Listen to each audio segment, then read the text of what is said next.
Well, good morning everyone. Welcome back to A Morning with the Lord. I'm the Lord Daniel Duffield, and I hope you are all having a good morning. Let's get into some news and see if it stays good. Now, I've got two things queued up here on YouTube just because I was flicking through it anyway. And I see the first thing that comes up is a story from 9 News talking about 2 COVID cases detected at the Melbourne Cup, and there's a big headle saying Cup Day outbreak. Now, before I even look at this, fucking no shit. You know, these people, they had bloody lockdowns going for, how bloody long, and then they cut it out just a week or whatever before the fucking Cup, and then expect nothing to happen at the Cup. And it's like, at the moment, it's 2 cases. I was listening to a doctor yesterday, who was talking about, he's a UK doctor, and he was talking about the UK, and over there, they've almost got, it's like the coronavirus never happened, like our lockdowns here, They have bugger all people wearing face masks, and they got certain rules in clubs and whatnot. But, yeah, their lockdowns are over, and, the doctor's saying, they shouldn't be so lax. But that's the point. They got millions more people. They're way more lax than we are. We lax the rules for a couple of days so that we can put on the Melbourne Cup. And if you're going to try and tell me that that was only done because, the Melbourne Cup had nothing to do with the relaxing of the rules, then you're fucking lying to yourself, because that's, one of the biggest sporting events, and there's no way they were going to let that not go on. There's too much money in that. Fucking overseas horses and whatnot. It's our biggest race day of the year. And then now we've got this fucking report, so let's give it a listen and just see what sort of dire straits we're in. Are you dreaming of a family holiday? Don't listen to the ad. Skip the ad. There we go. Victoria's major events are facing their first test after 2 positive COVID cases were detected at the Melbourne Cup. Live to Dougal Beattie at Flemington. Dougal, what were the cases at the course? We know that neither of the cases are linked, Pete, but both are fully vaccinated. One is a contractor who spent 2 days working at the Arbour inside the purple zone. The other is a patron who spent time at the deck bar inside the green zone. Now, the good news is that anyone inside that purple zone is deemed low risk. They only need to get tested if they develop symptoms, but the health department is reaching out to anyone who was inside that green zone via text message. If you don't receive a text message, it means you are at low risk. Now, I find that a little bit surprising. The people in the purple zone are at such a low risk that they only have to get tested if they show symptoms. Now, we're fully aware that you can have COVID without showing symptoms. And if there is someone within that purple zone who shows symptoms, and it finds out that they were at the Cup during the time that they had COVID, even without symptoms, then wouldn't it stand to reason that everyone in that purple zone is under the same chance of getting COVID? It may be a purple zone with all the people let in, but as soon as someone in that purple zone has COVID, does it not then constitute the same restrictions as any other zone of people that might have COVID? I might be talking out my arse, but that seems ridiculous to me. Now, both the government and the VRC say they are happy with how the COVID safe plan is going so far. So as we learn to live with major events and people coming forward in big crowds, vaccinated crowds, I was pleased to see that the system's actually working. All patrons that need to be notified have been. We're very comfortable that process has worked very smoothly. Now, both venues at the racecourse have since been deep cleaned, and the good news is that there will be no impact on tomorrow's Stakes Day, where a crowd of up to 10,000 people is expected. Pete? Okay, thank you, Dougal Beattie. There have been tearful hugs and... No impact on State Day. Well, if they turn around after Stake Day or State Day with 10,000 people and then say, oh, we've had a fucking spread, and this is clearly a management fucking problem. Or, you know, like I said in the first podcast, and the medical advisors are saying we shouldn't be worrying about the numbers of COVID, but we should be worrying about the numbers of people in hospitals, then why the fucking hubbub? Why are they bringing this shit up? What the fuck has it got to do with anything? Like, are the rules following what the fucking experts should say? What the fuck is going on? God, this pisses me right the fuck off. And, like, another fucking clickbait ad, like, they said fucking straight away, oh, you know, this isn't fucking... Then why fucking talk about it? Why fucking make it a big thing if it's not a big thing? You know, bloody hell.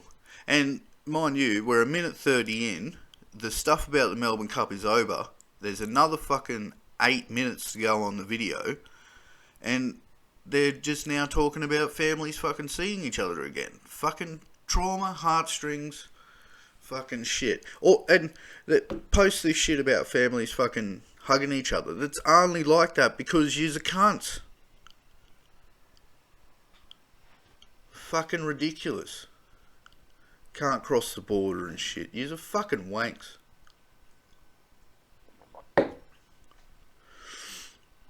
The next one is a New South Wales coronavirus update from Wednesday the 3rd. So let's see what they said. Oh, I think we got an ad. Don't listen to it. Don't listen. That our doctors, nurses, midwives, and paramedics trust. Then Bloody ads.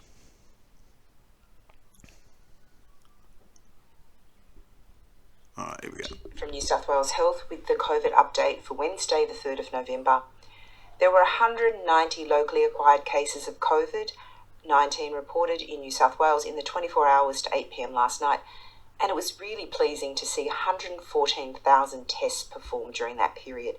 It's going to be critical as we progress this phase of reopening that we maintain those testing numbers as high as possible. Across New South Wales, we've achieved 93.6% of people aged 16 and over have received their first dose of COVID vaccine, and 88.3% are fully vaccinated. In the 12 to 15-year-old age group, 79.5% had their first dose and 63.7% are fully vaccinated. We've currently got 309 cases admitted to hospital and 68 people are in intensive care, 32 of whom require ventilation. Again, the pattern in intensive care, we're seeing the majority of people in intensive care sadly have not been vaccinated. So a key message, please get vaccinated. Sadly, we're reporting the deaths of 4 people, 2 women and 2 men. Intensive care? If they're in intensive care, why the fuck aren't they having access to the vaccination? I might have misheard that, but what? 1 person was in their 50s, 1 person was in their 60s, 1 person was in their 70s, and 1 person was in their 80s. 2 people were from Western Sydney, 1 person was from Southwestern Sydney, and 1 person was from Queanbeyan. 3 people were not vaccinated, and 1 person, a woman in her 80s with underlying health conditions, had received 2 doses of the COVID vaccine.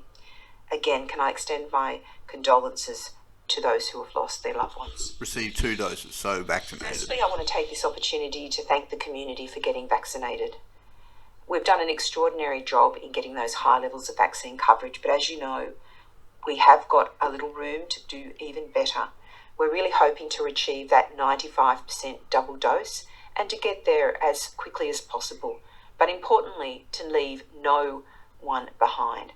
So we need to make sure that we're reaching out to all our communities, and I call upon everyone in the community to reach out in their circle of friends, families, acquaintances, and just check if anyone needs extra help getting to a vaccine appointment or to getting vaccinated, has some questions or queries. Alright, so that's just basically going over the fucking numbers. Awesome. So let's go to old Mr. Bing here and see what news stories are going on. We'll go to 9 because 7's fucking shit for some reason. Young Greta Thunberg, teen activist, called the pivotal UN climate change conference a global greenwash festival in her speech at a youth protest outside the summit.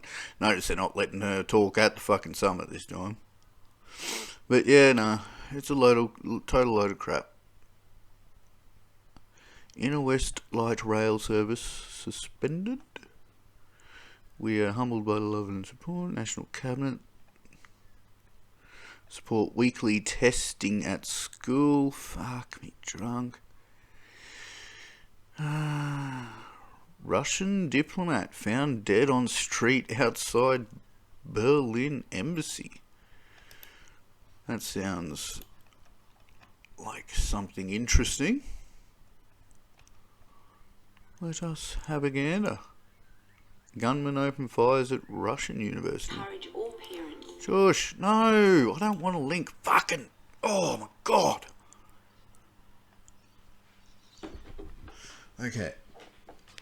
A Russian diplomat found dead on the sidewalk outside the embassy in Berlin last month is believed by German authorities to have been a secret agent for a Russian intelligence agency. Director Spiegel... Der Spiegel magazine reported on Friday. The body of the 35-year-old diplomat was found on the morning of October 19. He apparently fell from an upper floor of the Russian embassy building in the German capital. Though it was unclear why he fell or what the cause of death was, Der Spiegel reported.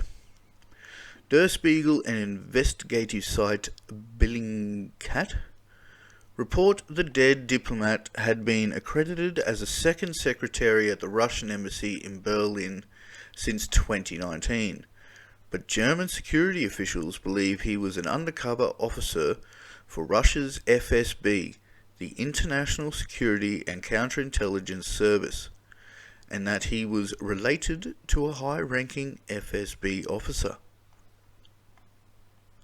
The FSB was previously linked by Western intelligence services to the murder of a Georgian exile who was shot dead in Berlin Park in 2019, Der Spiegel and Bellingcat reported. The Kremlin has denied any link between the killing and the Russian state. The Russian embassy did not agree to an autopsy of the diplomat, and his diplomat immunity meant that German public prosecutor could not carry out an investigation. Russian and German officials acknowledged the death of the diplomat on Friday. A tragic accident with a Russian diplomat occurred on October 19, the Russian embassy said in a statement. All the formalities related to sending the diplomat's body to his home were promptly settled with the competent law enforcement and medical authorities of Germany in accordance with their current practice. So there you go, we've got some spy stuff happening in good old Berlin. New COVID-19 pill hospital death risk by 90%. From what I've heard, this pill that's coming out is going to be like $200 or something a pill. It's going to be very expensive. So it's only going to be the ultra wealthy that are really getting that. I would imagine. At least in the beginning. It may become cheaper over time, I don't know. But, yes.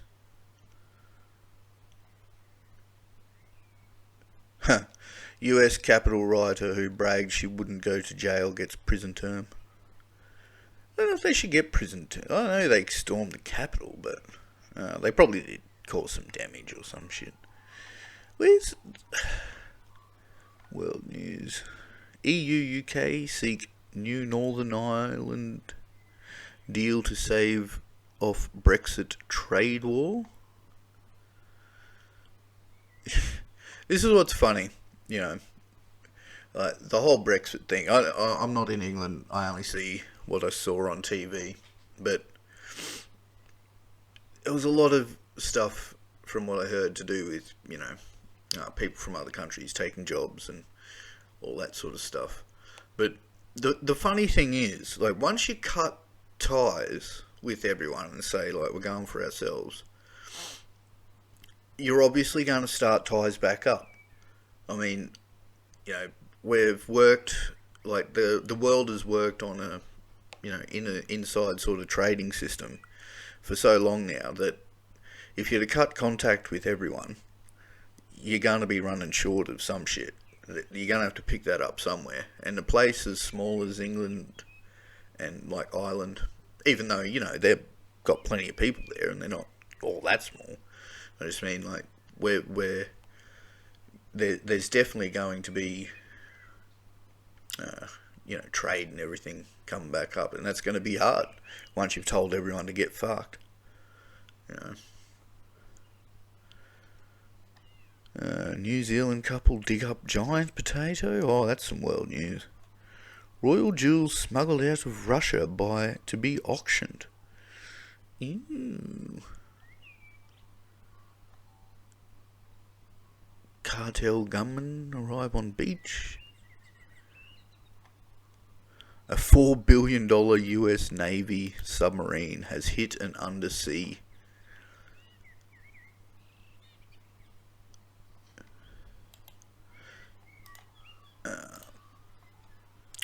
mountain. Encourage all parents to vaccinate. Oh, it's the same ad again. Shut up. This just in to CNN. We are learning that a U.S. nuclear-powered submarine hit something in the South China Sea. This happened on Saturday. You know, this is a tense time for U.S. and China relations. CNN's Oren Lieberman is at the Pentagon. Oren, what more do you know? Victor, this all happens this past Saturday as the USS Connecticut, a Seawolf-class nuclear-powered submarine, was operating in the South China Sea. Now, the Navy wouldn't specify where it was. It simply says the international waters of the Indo-Pacific region, but we've learned from defense officials that it was in the contested waters of the South China Sea. Here are the basics. It involved the USS Connecticut. Several sailors were injured, we've learned, though none are life-threatening, according to a statement from U.S. Pacific Fleet. It is still unclear what the submarine hit at this point. Well, there you go. Encourage all parents to vaccinate. Oh, shush. In the South China Sea. That's not handy. Luckily, no one was hurt. It said there, just some injuries. But, yes. I wonder how far into the South China Sea, because, you know, as most of us know, there's some pretty contested regions going on at the moment. I'm sure if they were further into China's waters, they'd be in the shit. But we'll read the article a little bit here and just see if it gives us any more information. Alright. Some submariners call the USS Connecticut the luxury sports car of submarines. It's a $4 billion piece of American military hardware that has fastened outfitted with the latest electronic gadgetry. Only available... Yeah, I'll talk to you later, Bruce. When price is not a consideration. But despite its high cost and sophisticated tech, the United States Navy says the Seawolf-class nuclear-powered attack sub ran smack into an undersea mountain in the Pacific on October 2nd. The Connecticut is now pier side at a US Navy base on the Pacific island of Guam. The Navy says it got there more than 2,900 kilometres east of the South China Sea under its own power, and its nuclear reactor was not harmed, although 11 of its crew suffered minor injuries in the collision.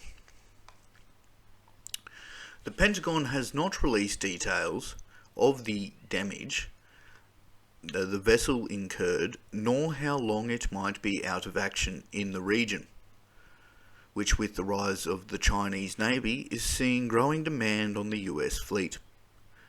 It leaves US military planners with some big questions to answer in the coming weeks and months, not the least of which is how did this happen? Well, there you go. So yes, interesting. How did it happen? We don't know. But, yeah, something to keep your eye on.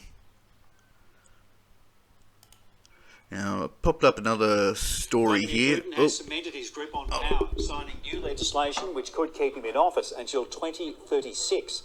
Under the new law, the Russian president will be allowed to run for another 2 6-year terms. If he sees out his full tenure, Putin will become the country's longest-serving leader, beating the record set by Joseph Stalin. Stuff moving on the Russian front as well. Now, this says Russian military reportedly massing on Ukraine border again. Once more, tensions are rising in the Ukraine. Reports that the Russians are moving military hardware some 250 kilometers from the border have raised eyebrows in Washington. And Ukraine forces have deployed combat drones along the battle lines that separate them from pro-Russian separatists in the Donbas region. The front lines of the conflict, a standoff stretched hundreds of miles from northern Ukraine to the Sea of Azov, have barely moved in 5 years. On Monday, U.S. Defense Department spokesman Admiral John Kirby said the Pentagon was aware of public reports of unusual Russian military activity near Ukraine. Satellite imagery has shown Russian hardware including self-propelled guns, battle tanks and infantry fighting vehicles on the move of a training ground roughly 300 kilometers from the border. But Ukraine's defense ministry said Monday it had recorded no additional transfer of Russian units, weapons and military equipment to the state border of Ukraine. On Tuesday, the defense ministry said an estimated 90,000 Russian troops were located near the border and in the temporarily occupied territories, as well as in the Black Sea. Ukraine's defense ministry added that Russia had established a practice of transferring and accumulating military units for the purpose of maintaining tension in the region and political pressure on neighbouring countries. Admiral Kirby said the US was watching closely. I can't speak for Russian intentions, but we are certainly monitoring the region closely, as we always do, he said. Any escalatory or aggressive actions would be of great concern to the United States.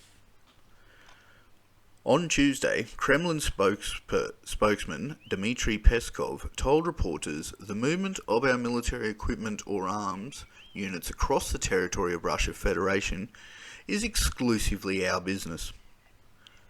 And that's true. Like, you would expect them to say that. I mean, the fuck... Yeah, like, totally. We don't want war coming up with Ukraine again, like those poor bastards just getting run over. But it's the same as China moving into fucking India and Pakistan, you know. And from what I'm aware, I'm pretty sure China and Russia have a bit of an uneasy alliance, you know. And both of these guys have just changed their rules so the leaders can well, China, I'm pretty sure, has gone back to empire, so, Xi Jinping's fucking sweet. And like I just said earlier, Vladimir Putin just changed the rules to allow him to be president for another 2 6-year terms. Now, that's pretty telling.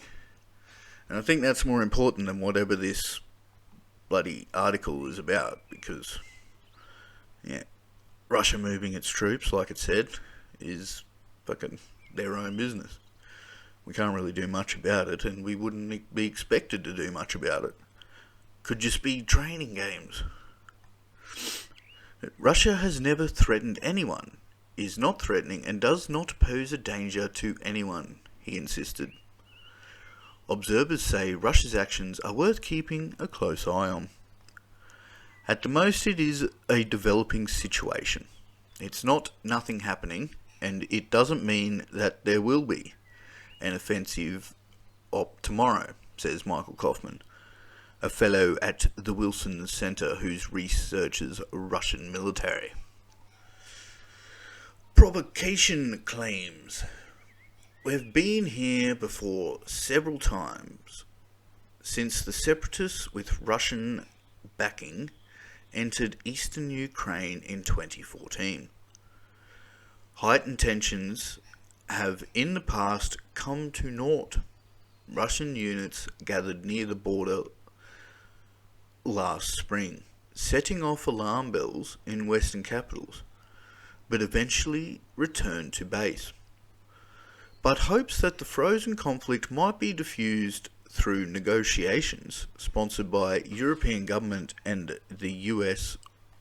are moribund. Russia has responded swiftly to Ukraine's use of Turkish-made combat drones for the first time in the conflict. One of those drones struck a separatist position last week. We observe attempts to carry out provocations, elicit some reaction from the militia, and drag Russia into some kind of combat action, Foreign Minister Sergei Lavrov told Russian state television Monday. Well, fuck, if Turkey just did a drone strike, Jesus, of course they're gonna fuck. What do they expect? Popular Russian TV host Vladimir Solovev went further, saying Ukraine was provoking the separatist-held republics into taking retaliatory measures, which means a major war. Under these circumstances, Moscow will be confronted with a serious choice. Russian rhetoric towards Ukraine has hardened in recent months. Both President Vladimir Putin and his predecessor Dmitry Medvedev have penned essays describing Ukraine as a vassal of the West, even going so far as to suggest it is not a real country. In a long article in July, Putin said, "The formation of an ethnically pure Ukraine state, aggressive towards Russia, is comparable in its consequences to the use of weapons of mass destruction against us." Wow. That's pretty hardcore. The true sovereignty of Ukraine is possibly only in partnership with Russia, he wrote. There's another mini heading here saying pivot from east to west. Moscow's strategy is aimed at deterring Ukraine's flirtation with closer ties to NATO and the European Union. A pivot from east to west that would stoke historic Russian fears of encirclement. Those fears deepened when the former Soviet Baltic states joined NATO, along with several ex-members of the Warsaw Pact, such as Romania and Poland. Just last month, U.S. Defense Secretary Lloyd Austin reiterated U.S. support for Ukraine's reorientation, pledging continued U.S. support for Ukraine's sovereignty, territorial integrity, and Euro-Atlantic aspirations. Ukraine joining NATO would be an extremely dangerous move that would trigger retaliatory measures from Russia. Russian Deputy Foreign Ministry Andrei Rudenko retorted. Speaking to journalists on Tuesday, Mr. Peskov condemned what he said were aggressive expansionist tendencies, especially on the part of NATO and other countries, adding that Russia has always taken measures to ensure its security and will continue to do so. The US, which already supplies Javelin anti-tank missiles to Ukraine, also promised to support Ukrainian forces through security assistance, including efforts to enhance the country's maritime capacity. US warships regularly patrol the Black Sea, much to Russia's ire. Russia's latest weapon in the conflict is not camo-painted. Instead, it comes through a pipeline, the Nord Stream 2 gas pipeline connecting Russia to Germany is near completion, and that worries Ukraine, which has been a transit route for Russian gas through its extensive network of pipelines. Putin is telling everyone to their face, you allow NS2 to become operational or you won't get any more gas, according to U.S Vitrenko, chief executive of Ukraine's Naftogaz. So, look, this is something, this is some legitimate fucking shit right here. Like, this is what I was talking about with, when you,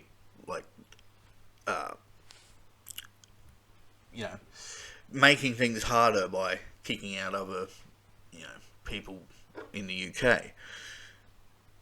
Like, I'm not totally up on my geography, so I'm not sure how big Ukraine is. But how did they get to the point where the only source of gas they've got coming through is from an enemy nation, and they're held to ransom? I mean, just saying how that could have happened, it also goes to say it's no wonder there are tensions. I mean, people are going to get the shits with that. Easy.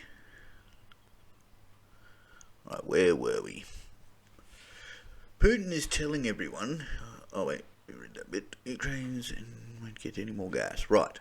Mr. Vitrenko told the Financial Times that if there will be no physical transit going through Ukraine, it increases the chances of a full-scale war between Russia and Ukraine. The White House said at the weekend that US President Joe Biden had spoken with German Chancellor Angela Merkel about efforts to ensure that Russia cannot manipulate natural gas flows for harmful political purpose. As yet, there are no signs that all the adversarial language is translating into higher levels of hostility along what's known as the line of contact. But Russian calculations are never easy to gauge. Well, so let's not forget Russia's out there doing shit as well. And the White House are promising that they'll fucking do something if anything happens. So, yeah, mad. That's what you want to hear. Well, lords and ladies, I think that's going to do it for this fine Saturday morning. It is the 6th of the 11th, 2021. And I hope you all have a lovely day. Until next time.